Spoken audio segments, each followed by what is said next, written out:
Welcome to Betrayal Recovery Radio, the official podcast of APSATS, the Association of Partners of Sex Addict Trauma Specialists, hosted by Dr. Jake Porter. APSATS is a nonprofit organization providing professional training and compassionate support to partners affected by problematic sexual behavior and betrayal trauma. In each episode, Dr. Jake guides a conversation of enlightening insights and practical tools to empower those affected by sex addiction and betrayal trauma to use their voices and live their values. The mission of Betrayal Recovery Radio is to offer hope to those in need of healing and growth to those moving through grief. And now, here's your host, Dr. Jake Porter. Welcome to this episode of Betrayal Recovery Radio, the official APSATS podcast. I am your host, Dr. Jake Porter, and today we're going to talk about something that is buzzing all around, a word anyway, that is buzzing through our society. It was recently named the word of the year, and that is gaslighting. Gaslighting is an incredibly important concept, one that is newer in terms of its popular knowledge, and especially in the realm of betrayal trauma and recovery from betrayal trauma. Why? Because it is the reality or the distorted reality of so many who have experienced hidden betrayal. Gaslighting as a term actually originated from a movie way back, I think it was the 1930s maybe. Angela Lansbury was in it as a young teenager, called The Gaslight. The plot of the movie is where this man is trying to make his wife think she is going crazy in order to steal her riches. And he does that. One of the ways he does that is telling her that he's going for a walk and she's alone in the house, when he goes up into the attic, and this is before electricity, and he messes with the gas in the house so that the lights flicker and that sort of thing. And she begins to question her own reality.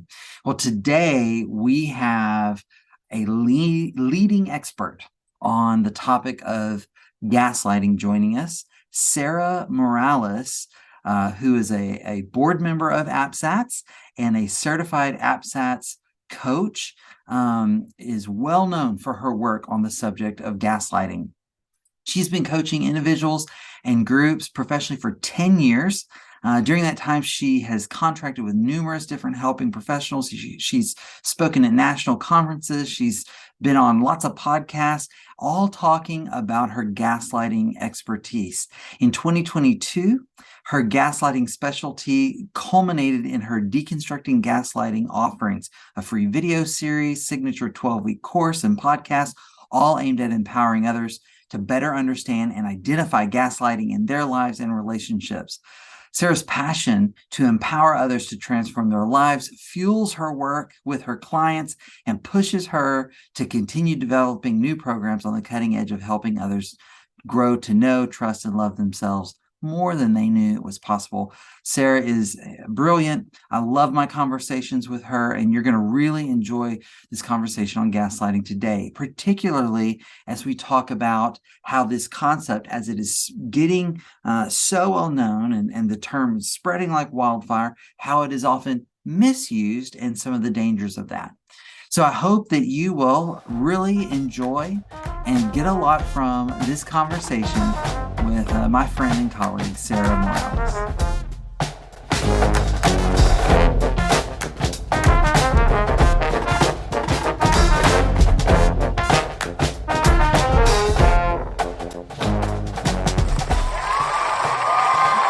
Sarah Morales in the house. How are you, my friend? I am well. I'm actually have electricity and all of the things, so I'm all good. Of the things. Yeah. For folks who don't know, it's been pretty chilly in Texas. You're up there in Austin. I'm in Houston. It's been worse for you than me. Yeah. So power outages. Yeah. Yep. That's the reason for my dry skin. Just to put it out there. I'm going to go ahead and name it for people. The people who are watching the video, you can see my dry skin. I'm so sorry. Okay. Well, Sarah, I'm so excited to have you on Betrayal Recovery Radio. Been looking forward to this. Yes, me too. Yeah, I always learn so much from you. Before we get into our stuff, though, I just want to let our audience know that in addition to all the wonderful things that I told them you are in your formal bio, you are also a fabulous hip hop dancer. Oh. Oh yeah. Okay. I mean, I like to think am I so, wrong? But am I wrong? No, you're not wrong. That's what I thought. Yeah. Yeah. I'm taking it. You saw one of my TikToks. And I just, because I'm a total band nerd and geek, your son is doing DCI? He is. He is. So, and not only is he doing DCI, he made Blue Devils this year, which I know. Yeah. So they're huge. They're huge. So for people who are big marching band fans, I was drum major in high school. Oh, nice. This is a big deal. Yeah. Yeah. I was so impressed when I saw that on your Facebook. So yeah, very excited. Yeah. Very cool. Very cool. Okay. All right. I just, I love that stuff. So I had to mention fun stuff. Yeah. So, okay, we're talking about gaslighting, and specifically, I wanted to visit with you about how this word has just swept into our culture, right? And there are so many good things about that. It's a needed concept. It's empowering for a lot of folks. But I also have some concerns that sometimes I think it might be being misused. But let's start at the beginning. All right. So it's 10 years ago, you really started working with gaslighting and this concept of gaslighting. And you decided that this is going to really be your niche, your focus. I mean, most people 10 years ago, the vast majority never heard of it. Correct. Right. So you've been doing this way longer than most of us. That's the bottom line. So based on your deep dive, into gaslighting for the last decade, does it surprise you how this word has taken off the last few years?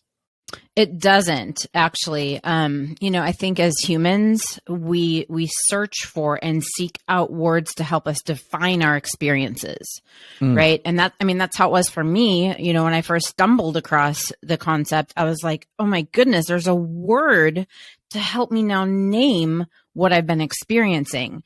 So I think the more the word has been shared and talked about and seen and all of those things, the more people are relating to the concept of it and feeling like, finally, I have something to concisely name what I've been experiencing. And then I think also the validation that goes along with it, because it is a pretty unique concept, right?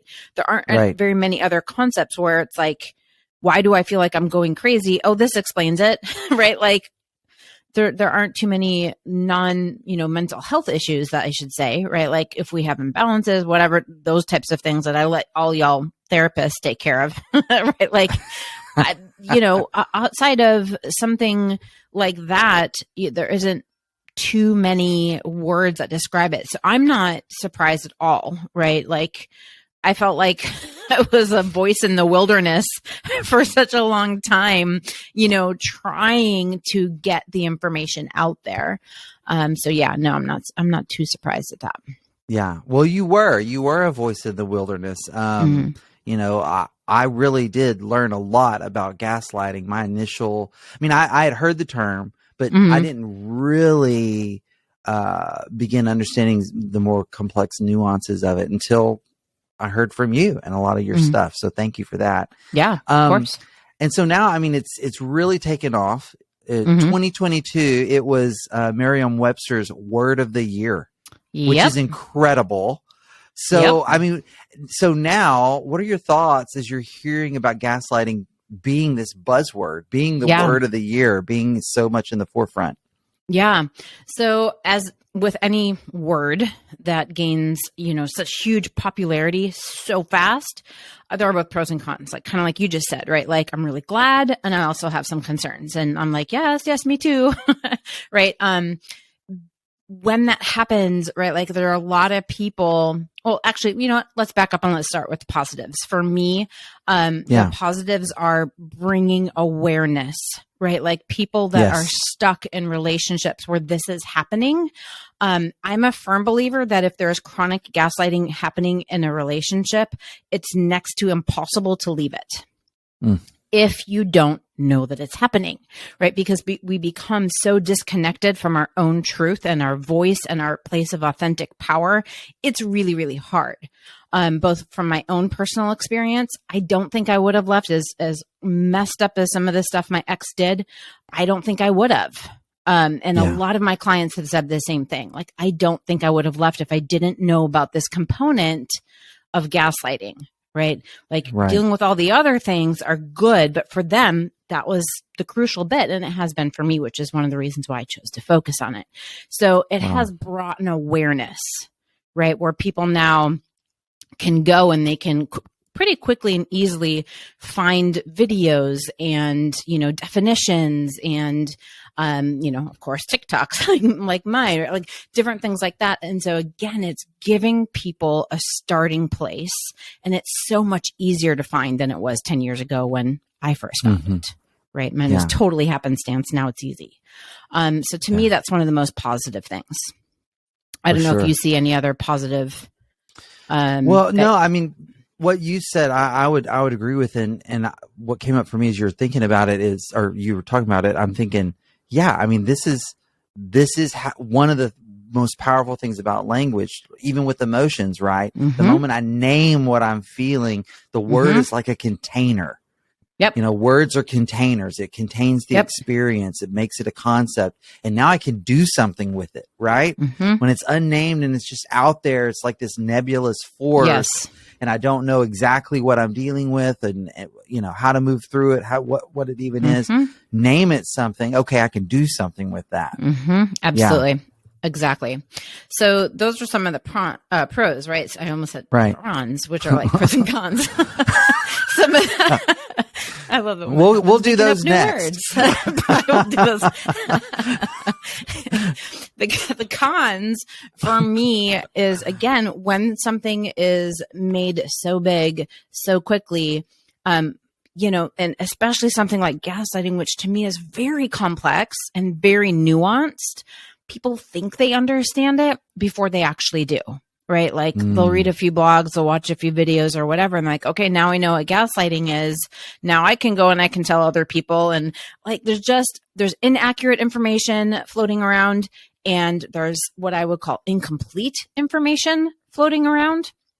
And so for me, I use an analogy in some of the teachings that I do where it's like a bridge that is half built. Right? Like a lot of it is helpful information, but without the other half, you can't get to where you need to go. Right. And so, it's not always accurate. It's not always fully understood. And again, to me, this can actually leave people feeling more confused and more disempowered. Wow. That's really powerful. Before we go any further, let's just stop and let's say, I mean, it's almost hard to imagine this, but I would be willing to bet if I were a betting man. Someone's listening to this podcast going, wait, but what is gaslighting? Yes. So why don't we take a minute and just define it? So yes. Okay. Would you do that for us? What is gaslighting? You're starting from the ground up, someone who doesn't know. For sure. So first of all, I want to put this disclaimer out there. I know that the way that I work with gaslighting, the definition that I use ruffles some feathers. Because a lot of people out there want gaslighting to stay only in the realm of the narcissist or the sociopath, right? Like they don't want it to be a more human behavior. And that's why I consider myself, and others consider me, a thought leader. So that being said, if you Googled the definition of gaslighting, it has morphed over the years. And most recently, the definition has come closest and closer to what I use it. The definition that I've been using for a few years now is, I'll give it in just a minute. It used to be a lot further from the definition that it is now. I feel like, some of social media and some of the things are catching up. But the definition that I use because of the confusion that my clients got from the other definition. I used it because of how I saw it playing out. To me, I liken gaslighting to water. it behaves differently in different situations. Oh, you wow. put water in the freezer, it turns to ice. You put it on the stove, it turns eventually to gas, right? Or steam or whatever. Right. A vapor. What I don't know. I can't remember. It's been too long since Gas, chemistry, you got right? it. You're good. Right. So it behaves differently. We can't just put one stamp on it and say we've got it nailed, which is why I've taken so long to deconstruct it. So that's the disclaimer. So my definition is when one person or a group of people through covert behaviors. Now that's very key. Okay. There has to be covert behaviors happening. So pause there for a second. An example of a covert behavior is manipulation, lying, coercion, right? They're covert, they're hidden. So one person, group of people, through covert behaviors convinces another person that what they think, feel, believe, or perceive. I like to include feelings in there because I think a lot of gaslighting happens around our feelings. So convinces them that any one of those things is inaccurate or invalid. So let me say it one time without all the pauses. Yes, please. When a person or a group of people through covert behaviors convinces another person that what they think, believe, perceive, or feel is inaccurate or invalid. Okay. Fabulous. That's my definition. Got it. And I feel like that's one that's really relatable to a lot of people. Right? Sure. It's a lot easier to sink your teeth into. You know what I'm thinking about right now? Tell me. Is my 2-year-old daughter. Yes. And what we've been doing the last few nights to get her to eat. Mm-hmm. Yeah. The TV stops until she takes another bite, and she has to go and open her mouth and show the TV a bite. And it's literally coming to me in this moment. I'm hiding a covert behavior. I'm hiding that I have this remote control, you know, and in my mind, it's this fun game and she laughs and all of that. And I think she actually knows that I'm doing it. Yes. But I don't know. Right. So maybe I'm sitting here really genuinely reflecting in this moment. Like, I need to tell her, I need to say, you know, daddy's doing this right. This is a game we're playing. Yeah. Yeah. And if she wants to play that game, that's fine. Yes. Yes. I mean, it's to your point, right? Like, that's one of the realizations I had. Like, my first realization was, oh crap, this is what happened in my relationship. The second realization was, oh crap, I do this to my kids. And then my third realization was, oh crap, I do this to myself. Yeah. Ooh. And I remember you talking about doing it to your kids. And that was when I had this cognitive traffic jam in my head. Like, wait a minute. I thought I understood gaslighting until this moment right here. And, super, super powerful. Yeah. That realization, and to your point, Jake, is what led me to do deeper and deeper dives into this to understand. And it's why I've created a scale to help us understand that there are different levels of awareness and different motives that people can have when they do gaslighting behaviors. So there's a difference, right, between what you did with your daughter, what I did with my kids, and the person who is fully aware of what they're doing, and their intention is to try to get somebody to change the way that they think about something, the way that they feel about something, with hidden behaviors, right? It's different if you and I are having a conversation in a friendly debate and everything is above board. Right? That's not gaslighting. Right. That's having a conversation, right? But if the way that I'm trying to get you to change what you think, feel, believe, etc., is hidden, if I don't want you to know that I'm trying to get you to change any of those things, that's when we start stepping into the realm of gaslighting. That's good. That's good. So, okay, so we've got people using this new awareness, this powerful word, this powerful concept that is helping us name part of our experience, because it is, I agree with you, it's something way more general than just reserved for the sociopaths and the narcissists and all of that. But you're saying also, though, that when people are using this term inaccurately or without fully understanding it, that's causing some problems. What do you see as some of the biggest problems that's come from this? Yeah. Okay. So, you and I both love Brene Brown. Yes. Right. Yep. And, I recently took a group of my guys through, her Atlas of the Heart. And we were talking about how important it is to have the right word to name the right experience, because that informs how we feel as we go through it. Right. So if we have this picture of gaslighting as something that only somebody who has a narcissistic personality disorder or would fall into the antisocial, all that kind of, again, therapy stuff, right? That creates a stigma where then if I think I'm experiencing gaslighting, that person now is really scary. Oh. Right? Like I have no other option but to look at them as somebody who is malicious. Wow. Who probably can't be fixed, quote unquote fixed, right? You probably can't stop those behaviors, right? It really pigeonholes me or backs me into a corner and robs me of feeling empowered to make decisions and to gain information as to whether or not my person can change. My gaslighter can change, right? Wow. So for me, that's one of the biggest problems with the kind of misinformation that is out there. So, what else did I say?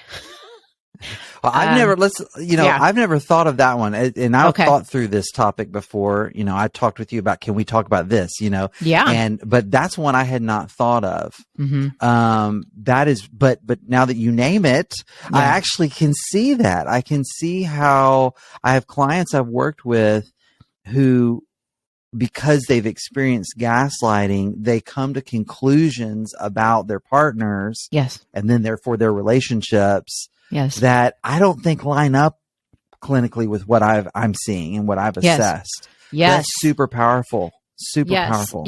I would love to connect that to one of the examples that I prepped for this interview for how gaslighting is being misused. Right.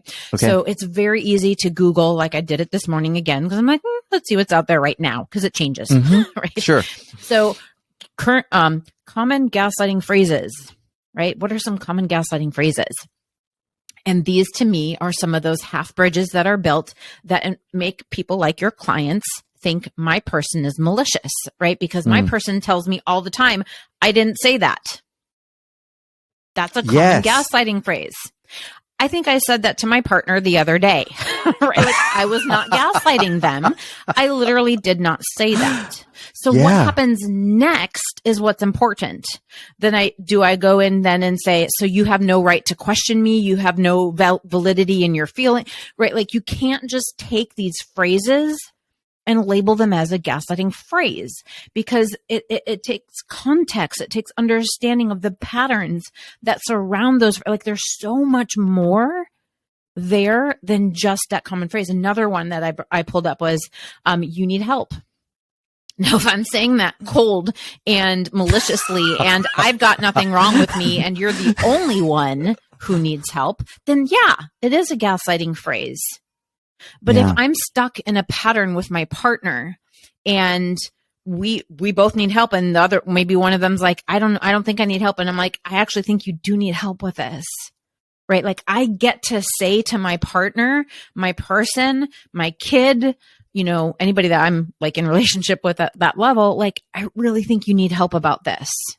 Right. Because if you don't get help with this, it impacts our relationship. And I get to have those kinds of boundaries, right? Like a lot of partners actually feel like they don't get to tell their person that they need help. Now, you don't get to dictate how and when and all of those kinds of things, but you can say, I need you to get help on this topic in your life because it keeps dragging us down. That's not gaslighting. Yeah. Right. And so go ahead. Yeah. Well, and what, as I'm hearing you, I'm like, that also takes though a certain level of trust to receive that from a partner, 100%. So I just want to say, like, for any listeners out there, especially if you're the one who did the betraying and you're listening to this, you may have to earn the right to be able to say that. Yes. And that be received. Yes. 100%. But what you're saying, Sarah, is eventually in a healthy relationship, partners say these things to each other. 100%. Normal partner stuff, right? But that's why for me, it's the context. Right. It can be used as a gaslighting phrase, but sometimes it's not a gaslighting phrase, but when we say it is, full stop, it's only half of the information, and we might actually inaccurately identify what the other person is trying to do. Right? They might not trying to covertly convince you that you're messed up when you're not. Right? They might not have earned the right to say that to you yet, but they might not be wrong. Right? Like so there's so much. Yeah. There's so much there, and so to me, that's kind of that problem, right? Like, it's a little bit careless to me. The way some of these lists are put out without enough explanation, right? Like, to me, I do give a list like this in the teachings that I do. And what I say for them is not these are gaslighting phrases. I say they're red flags to alert you to get curious. Is gaslighting happening? Oh, I love that. That's how they should be used. Not as a blanket label of this is gaslighting. Yeah. Right? That allows us to get curious, that allows us to look at patterns. It allows us to look at context, right? Right. So much permission, and that's where the power comes from, right? Yes. Oh, that's so good. I mean, I started having this concern. It's probably been a couple years back, and I was working with a couple, and the husband, who was the one who had done the betraying, he was an addict. He was actually in good recovery and had taken follow-up polygraphs and all this. His wife was convinced, like, if they would go out to a restaurant, she would say, "I know you were looking at that woman." And he'd say, what woman? And she'd say, "Don't gaslight me." And she was, I mean, as a third party, I get where it comes from. It comes from her betrayal trauma. Yep. There's fear there. She is hyper vigilant. She's on alert.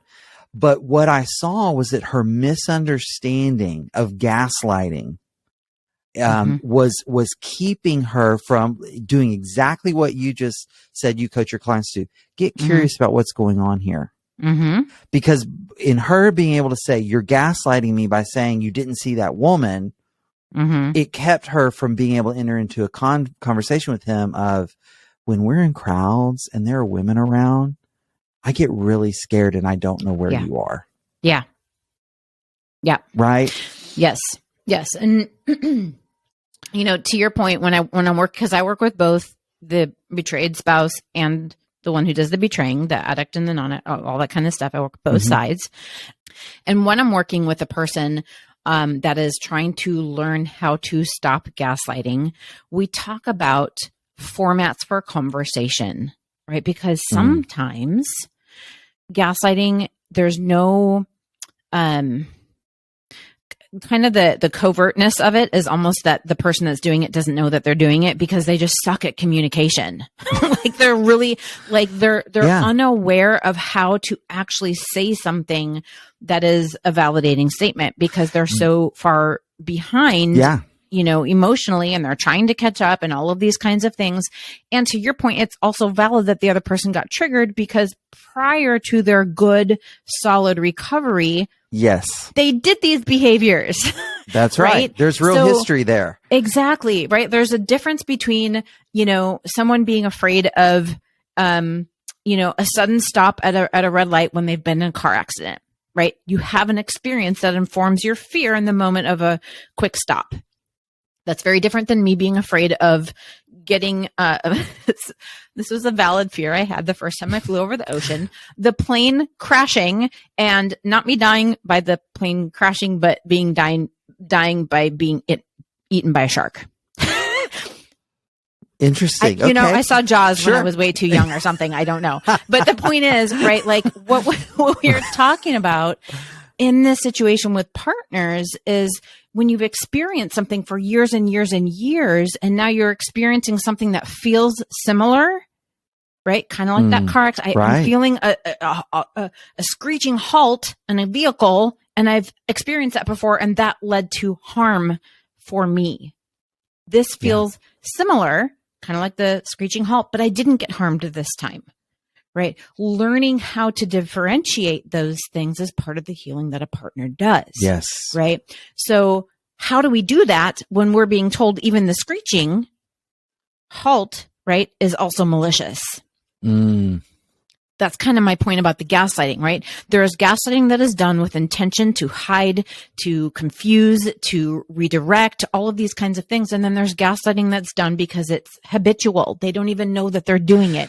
It's shame-based, right? Like it's such an automatic defense that it takes a while to slow down and reprogram the brain from a shame response. Like all of these but again, how do we feel safe enough to get curious to even see where our partner falls in that, if the only truth that we're being given, quote unquote truth that we're being given, is that the only people that do gaslighting behaviors are narcissists? And we don't. We're going to see it all as a threat. That's right. Yeah, what you're saying is reminding me about of a client that I just saw recently, and the levels of gaslighting that this guy had put his wife through. He had done the betraying. Were uncanny. It was just huge, just whipping her reality back and forth every which direction, to the point that it was popping up in my head like, is there some antisocial traits on board here?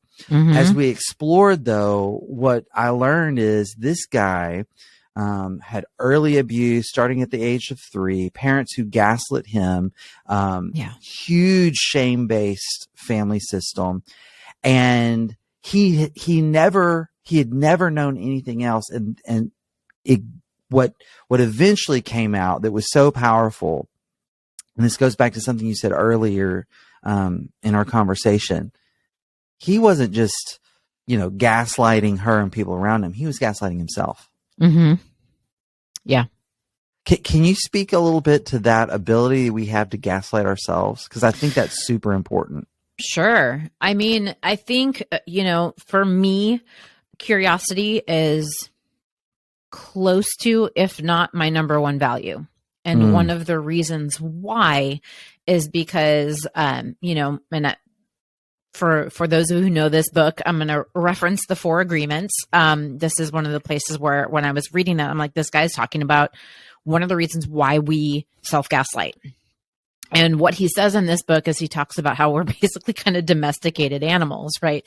And so for me, we have to, as human beings, have, an understanding, right? So this stuff that I see outside when I look on the ground is called grass, and it's green. Right? Right. Now, we have to have some level of some people telling us what things are, and making an agreement, right? So that we can actually have conversation. But especially, well, I don't know if it's only our Western society, but, there is a lack of teaching curiosity, right? Well, okay, so that's called grass. Do I like grass? Right? Do I want to have grass in my yard, or do I want to, go all Arizona and like xeriscape? Like, what do I want to do? Right. Yeah.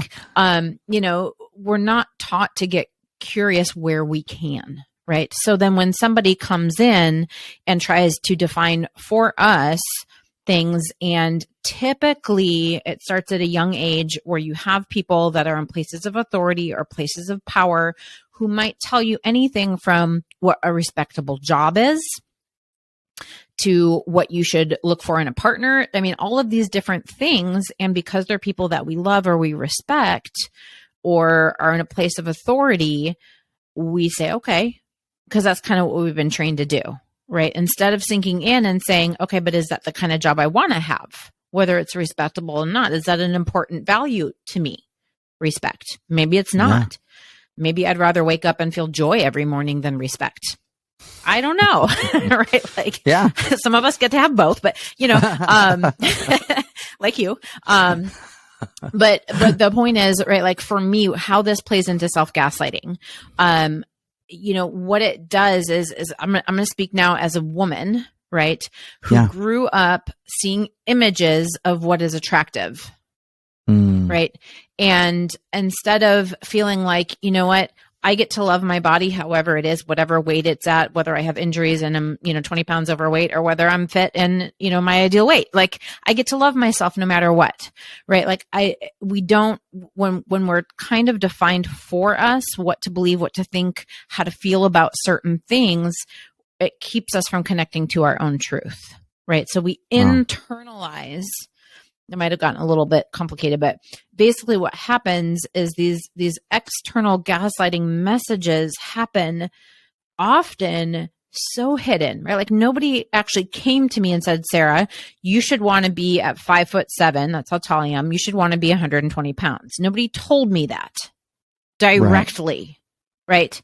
But seeing these images and all, especially because in my generation growing up, they didn't have very many plus size models, or quote unquote plus size, which is like what, like over a 6 or I don't even know what qualifies.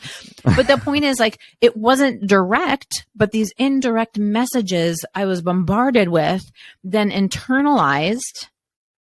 And I would tell myself, oh, I should exercise more so that I can be more fit, because then I'll be more attractive. I'll have more power. I'll whatever are the things, right? So we gaslight ourselves instead of saying things like, you know what?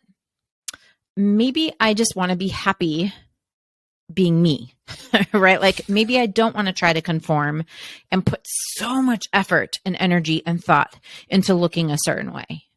So I want to reflect it back to make sure I'm following. Yes. So it's like, let's take the example of, a body image for a young woman. Yes. So the manipulation of reality would be something like, you can't be happy looking like that. Exactly. You won't be wanted. You can't be happy. Mm-hmm. So maybe I am happy, but I can't be happy. Not exactly. Like this. And so that's the gaslighting. So if I tell myself, if I go along with it now, yes, right, exactly, I can't be happy unless I look like that, I'm gaslighting myself. Exactly. It's deep. And it is deep. And listen, there's not shame in it, right? Like, again, because we're not taught to challenge those things. Right. Of course, right? That's like one of my favorite statements. Of course I struggle with this. I've been inundated with these messages. Of course, at 47 years old, I still struggle with this. Yeah. It's a lifelong battle, right? Like, you grow up, movies, TV, magazines, like all over the place. And it's, high key coercive. If you don't fit in this image, kind of like you said, your person's probably going to cheat on you. Wow. Boom. How about that? Ooh.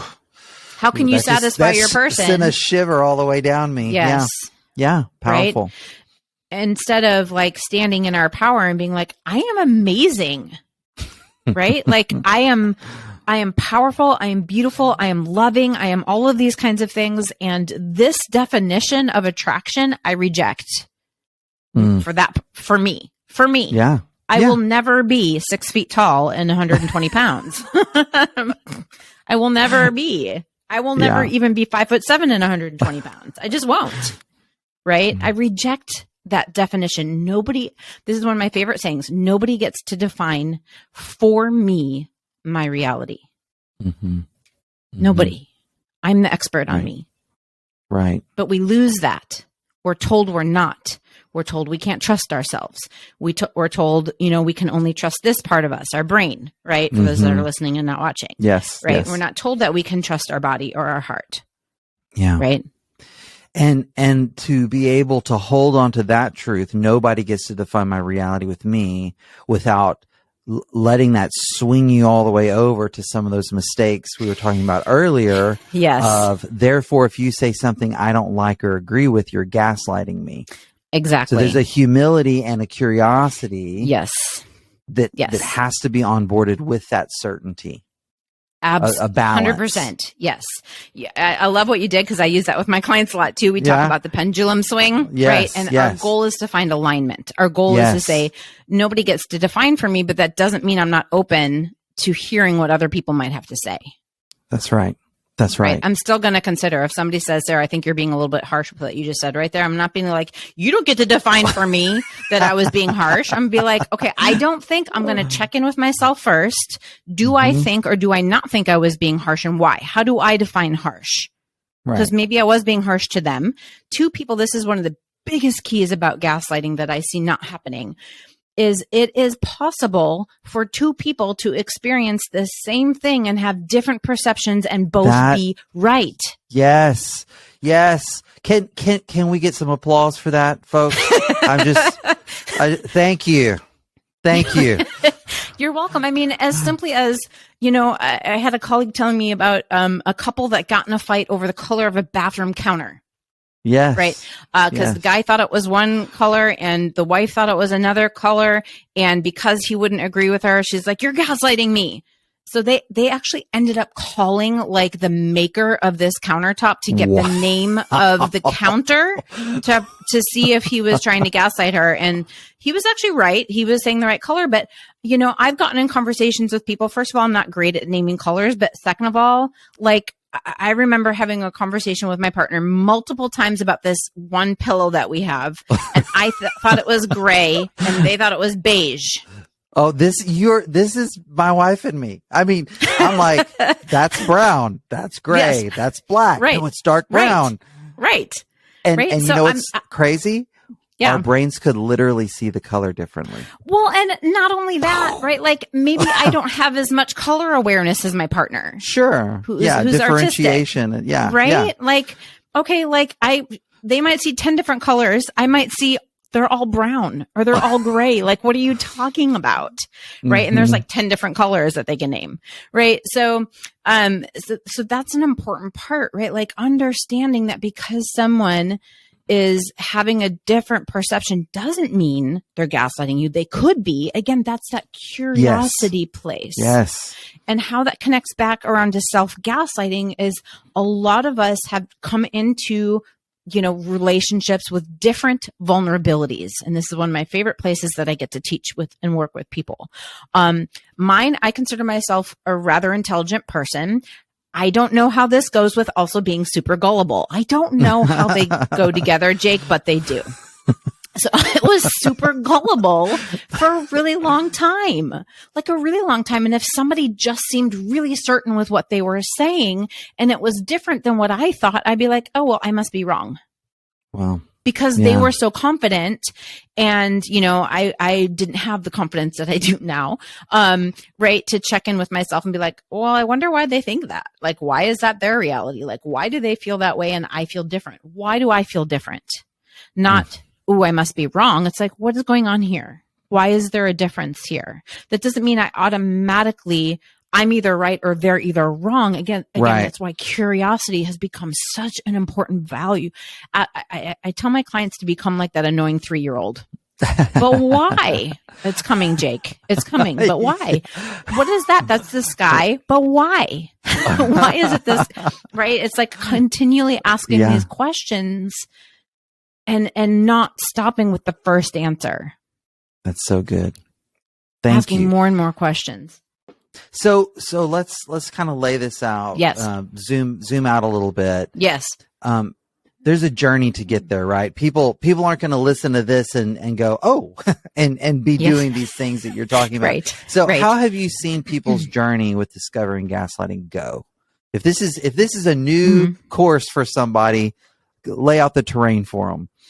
Mm-hmm. So, okay. If you're first hearing about gaslighting, typically, people, when they'll, how do I want to say this? You'll see and recognize gaslighting in hindsight. Right. So now that you have this word, you might be talking to a friend, you might be journaling, you might be talking to your therapist and be like, oh, that was gaslighting, wasn't it? Right.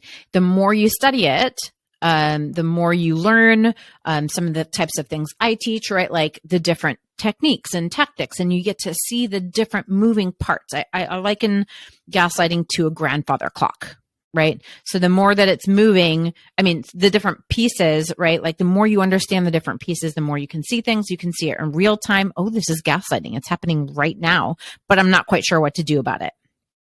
Right.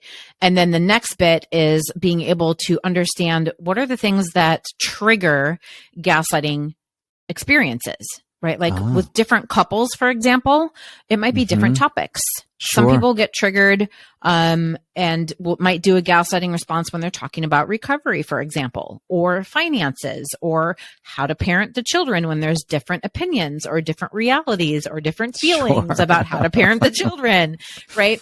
So it's a progression the more you understand the different parts. So one of the things I would like to point out here, even within that process, I think progression, what I have seen most often is a struggle at the beginning. I'm thinking of a client that I have right now, dear client. I just adore her. And she's been gaslit so chronically that she second guesses everything. Right. So it's not just her person, but it's her. Right? Like maybe this is just me because her person is being a little resistant. Will be nice and say they're being a little resistant. Sure. To getting help and things, right? So maybe it's me. Maybe I am overreacting. Maybe I am the one that's right. So it often starts with a self-doubt, with questioning their reality, their validity to what they want. And the more they start to see how gaslighting has impacted those thoughts, the freer they are able to get and say, no, I'm not asking for too much. Like my bar is actually really on the ground with what I'm asking for my person. Like it's not a high bar at all. Right. And it's not wrong or too much for me to ask for A, B, and C. So the more you start to learn, the more you start to step into who you are, the validity of your thoughts, feelings, beliefs, needs, etc.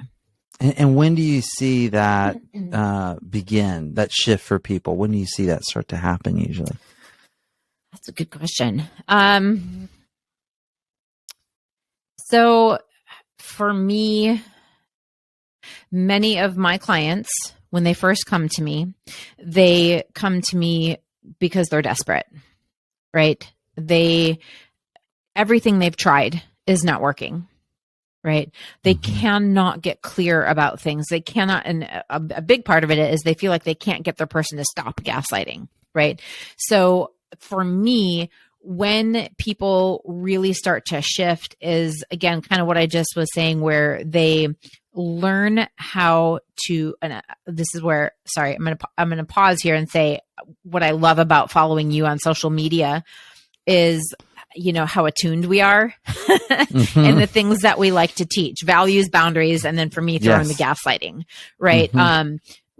They are a triad for me. They're interconnected, right? Absolutely.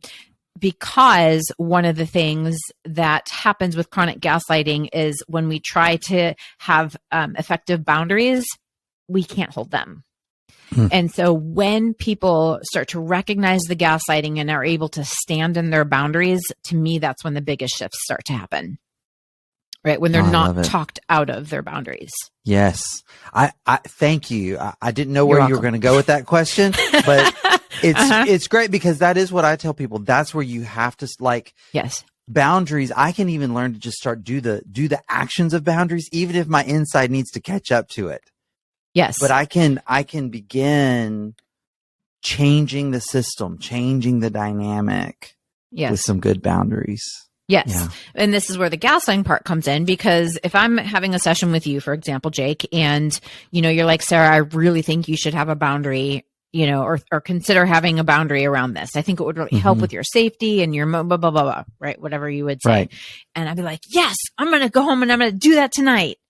And then I go to my person and they are not wanting a boundary around that. Right. And so they're like, I remember in fact, one of my clients, when she was doing some of this, her partner's response was to say, that's not you, that's Sarah. Oh, that's a good one. That's a great example. Not a good one. Like, no, I know. You know what I mean? That's a great example. So if I went home and I tried to instill this boundary and my person was like, that's not you, that's Jake talking. Oh, immediately so I question whether or not, well, is that really me or is that Jake now? Like, what the heck? Like, because we're so often disconnected from our own knowing because of the gaslighting, right? It's hard to hold that boundary in the face of gaslighting. So again, to me, that's why that knowledge of gaslighting comes into play, because if I go home though, and I have that knowledge of gaslighting and I'm like, you know what, I might pause and question, like, wait a second, they're trying to define for me whether or not this is a boundary that I really want to have. They're invalidating my need for this boundary and challenging it by saying that it's Jake's, not mine. That feels like gaslighting. Like, what do I think? So good. I'm gonna slow down and I'm gonna connect with myself. Will this help me? Will this boundary help me? Like, where am I not feeling safe? Right. And that's, I mean, curiosity. And when we're triggered, it's almost impossible to do that. But the more, this is why that shift, it begins to happen. And the more we do that, the more we begin to rewire our brain, the more we're able to recognize those things, the more we're able to stay in our boundaries, stay grounded, and not concede. Oh, so good. Okay. So let's say we got a listener. They've been listening to this conversation. They're thinking, oh my gosh, this is me. This is my experience. I don't know why I know it, but I know I know it. This is gaslighting. And I don't know what to do when I am, where do they go? Yeah. What do they do, Sarah? So, for me, like, listen, I want to say, if this is you and you're like, oh my gosh, this is me, like, maybe these other definitions scared me and I didn't think it was me, but now that you're talking about this and I hear you, like, I'm feeling like, I feel like a gut punch was probably what I make up people would be feeling. Right. Sure. Like punched in the gut. Like, I want to just say, first of all, you're going to be okay. Right? Like, you can learn how to see these things when they're happening, both externally and internally, right? Like, Jake and I have talked about gaslighting our kids, right? Like, for me, I have the best, healthiest relationships I've ever had with anybody, both on the receiving end and the giving end, because of the things that I've learned and worked with gaslighting. Wow. So I just want to say that, like, you don't have to be afraid. You've got choices. You are not disempowered. You are not, Thank you. Thank you. Yes. Thank you. Yes. You are not, you don't have to resign to being in a relationship where gaslighting is always happening, right? Like, that's one of the wonderful things about learning this, is sometimes when we change how we show up and we ask our person to show up differently, if they're in a good recovery, they will start to try to change as well. So that's the first thing that I would say. But the way that I tell people to kind of work on this is, the first thing you want to do is you want to not so much focus on trying to identify the gaslighting behaviors, but like try to sink in and get curious and ask about yourself. Right? Like, whenever something just feels off, say, why, I'm going to take a time out here, and why am I feeling the way that I feel? What is happening here? How do I feel about what's happening? What do I think about what's happening? Do I think there's more truth here? What is my gut saying? What is my heart saying? Like, getting curious, right? That's the first thing to do. And then secondly, for me, there are more and more people who have the knowledge to work with gaslighting, right? Like, the more people are kind of catching up, the more they're able to help others. But I really do firmly believe that working with somebody who really understands gaslighting and can help you understand gaslighting is pivotal.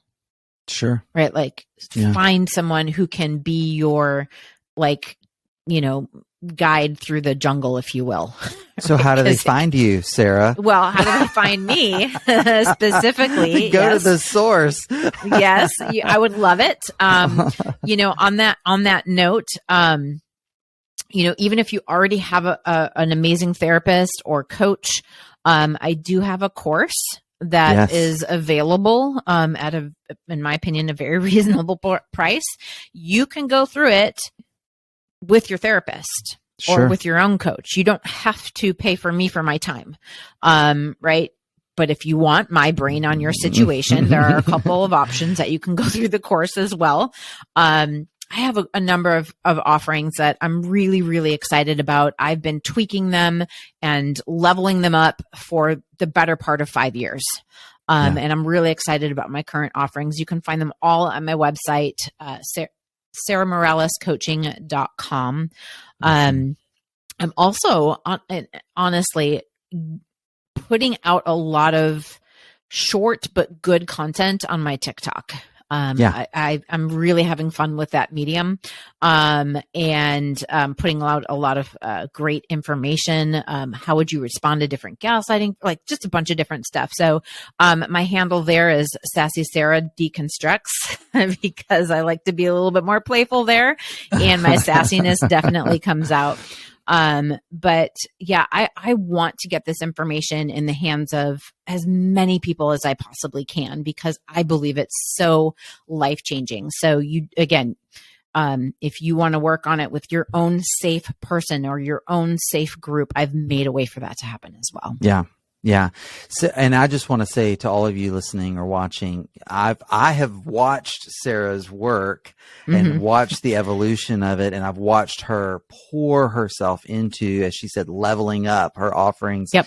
And, I love her stuff. So, I think that any of you who are looking for a place to start, please just go to her website, check out what she's doing, follow her on those social media, channels, and you're going to learn. You're going to learn. Yeah. Sarah, I would love to say too. Yeah, go ahead. Sorry. Go ahead. No, I'd go love ahead. to just put it out there too. Like, I actually encourage everybody to start with my free video series. So I have free offerings too. And to me, that's a very good price. Yes, it's a very good price. And it's like, honestly, it's like 90 minutes worth of information. Really meaty and into a lot more depth of some of the things that we talked about and hit on here today. So I want to make sure people knew, even if they're really super financially constrained, a lot of people find big shifts even from that free stuff that I have there. And all those links will be in the show notes down below and or on your app. And Sarah, I just want to say thank you for being you. Thank you for the work you do. It is so important. And thank you for joining us here. Thank you for having me. It's been an honor. All right. You've been listening to Betrayal Recovery Radio, the official podcast of APSATS. If you've received help or hope from this episode, I encourage you to share it with someone you know. If you've not yet done so, please subscribe to our podcast on your favorite listening platform. Thank you for joining us. I'm Dr. Jake Porter, and you can always email me directly at jake@apsats.org. I'd love to hear your ideas, questions, or comments about the show. Until next time, keep choosing to use your voice and live your values. It's good for you and for this world.